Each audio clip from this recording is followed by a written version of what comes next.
Let's start with Gonzaga. They have a chance to do something we haven't seen in a really long time. What chance do you give them to run the table?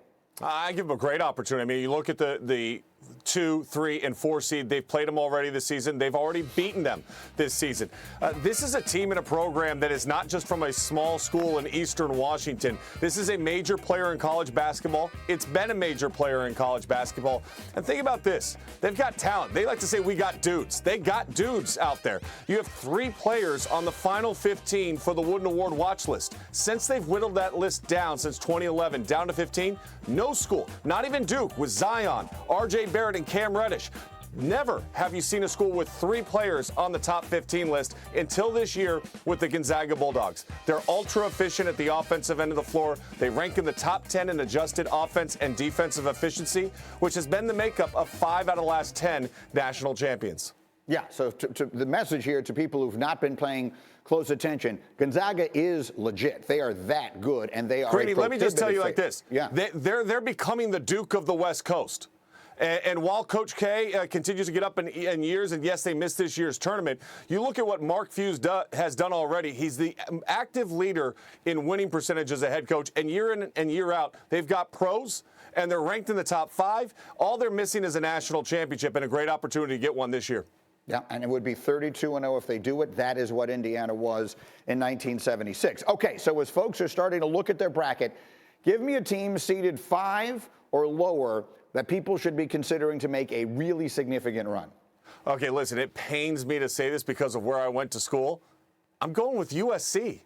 The Trojans, yeah, they lost in the semifinals to Colorado in what was a great game in the Pac-12 tournament, but USC's got a ton of length. They're the tallest team in all of college basketball, and the matchups are really good for them. You look at a potential second-round matchup against Kansas. You're talking about Evan Mobley, Isaiah Mobley, Taj Edey.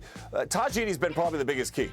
Because he can make shots from the outside. But this is an elite-level defensive team that's really hard to prepare for because of the length that they have underneath. And the skill set that they bring, I think they can make it all the way to the Sweet 16. To the Elite 8, excuse me. I have them all the way in the Elite 8 in my bracket.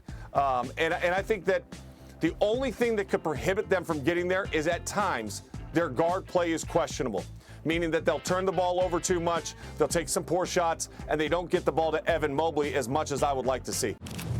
Let's start with Virginia. You just mentioned them. They are still the reigning, defending national champion because we didn't have a tournament last year. But I have them losing in the first round to Jason Preston and Ohio. If you don't know his story, look it up. He scored 56 points in high school. He didn't have a scholarship offer. He grew 4 inches. His mother passed away when he was 15. And oh, by the way, against Illinois and Iota Sumo earlier this year, they lost by just 2 points. He had 31, 8, and 6 in the game. He has now pro potential, and pro scouts love his game. He can make big plays in the opening round. I like that one.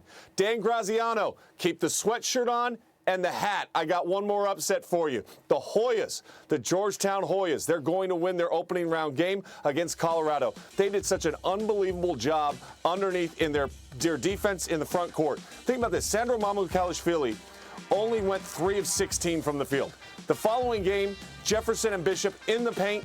They struggled again. They went 2 of 14. That's 5 of 30 in 2 games on the inside. They force you to shoot shots out over the top with great length. They just have to take care of the ball. Patrick Ewing, maybe they forgot who he was when he showed up at the Garden last week. They now know as he leaves that he's the head coach of the Georgetown Hoyas, first ever player and coach to win the Big East championship.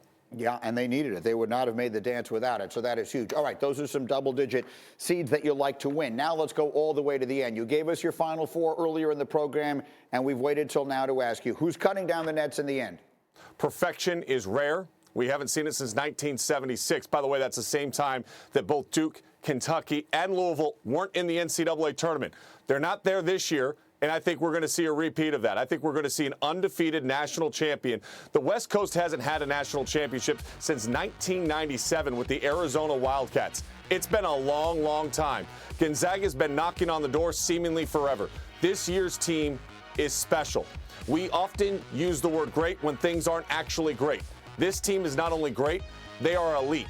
They will be remembered. They're one of only 4 teams in the last 43 years to start the season number 1 and enter the tournament at number 1 without ever relinquishing it. The other teams, 90-91 UNLV, 91-92 Duke, and then the 2014-2015 Kentucky Wildcats team that, of course, ended up 38-1 and losing in the Final Four.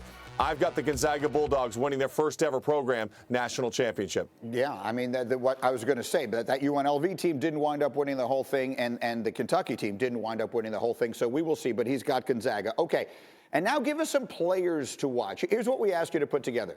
Give us 3 players that we're watching, and give us their NBA comparison. For NBA fans, give us the players and tell us who they should remind us of. Well, I want to start with Cade Cunningham, but I thought we said pro prospects. I was going to go with Dak Prescott, but that's so last week. All right, so this week, let's go with what I think of Paul George when I look at Cade Cunningham. Very smooth off the bounce, can score at all 3 levels. The mid-range game, beyond the arc, you have takeover ability. We've seen that with Cade Cunningham, in particular in the last couple of weeks. Similar in size when you think about 6'8" frame. They can also impact the game at both ends of the floor as a two-way player. So I've got Cade Cunningham compared to Paul George. Let's go to Evan Mobley. I love Evan Mobley as much as Dan Orlovsky loves Carson Wentz in Indianapolis this year. That's how much I like this kid. All right, he reminds me an awful lot of Chris Bosh.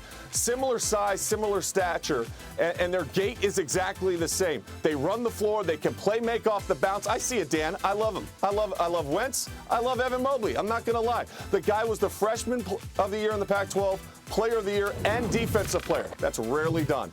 And when you think of Ayo Dosunmu for Illinois, he is aggressive. He attacks off the bounce, and he makes plays with an aggressive nature from the start of the game all the way to the end. He's a little less athletic version of Russell Westbrook. Triple-doubles have come for him already this year. They've had 2, actually, at Illinois, and it's the first one they've had since Sergio McClain back in 2001, and he had him in 2 and 4 games. He's been great all year long, playing through the facial fracture. He's got the mask on now. He is a super talent, and Illinois I have going all the way to the national championship game to take on the Gonzaga Bulldogs. Thank you for watching ESPN on YouTube. For live streaming sports and premium content, subscribe to ESPN+.